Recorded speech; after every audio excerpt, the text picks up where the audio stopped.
परळीमध्ये best बसची डिवायडरला धडक। एंटेरिया mall जवळ बेस्ट बसचा अपघात। A89 बस डिवायडरला धडकली। अपघातामध्ये सुदैवाने कोणालाही दुखापत नाही। सीबीएसई शाळा 9 जून पासून तर एसएससी शाळा या 16 जून पासून सुरू होणार। अनेक शाळांकडून प्रवेश प्रक्रिया, पुस्तक वाटप आणि नव्या शैक्षणिक वर्षाच्या योजनांचं काम देखील पूर्ण। मुंबईमध्ये माहीमच्या समुद्र किनाऱ्यावर जीके साहिल बार्ज धडकलं। सोमवारच्या पावसामुळे जीके साहिल बार्ज भरकटलेला आहे। कोस्टल रोड प्रकल्पासाठी वापरात असलेलं बार्ज माहीमच्या किनाऱ्यावर। पार्किंग असेल तरच यापुढे वाहन खरेदीस मुभा। महामुंबई परिसराबाबत शासनाकडून एकात्मिक पार्किंग धोरण तयार। धोरणाचं मुख्यमंत्र्यांसमोर सादरीकरण।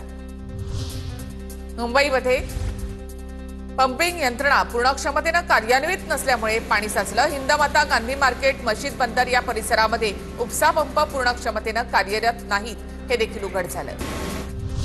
धारावी पुनर्विकास प्रकल्प राबवताना पर्जन्य जल वाहिन्यांचं होणार नूतनीकरण। पूर परिस्थितीमधून मिळणार दिलासा।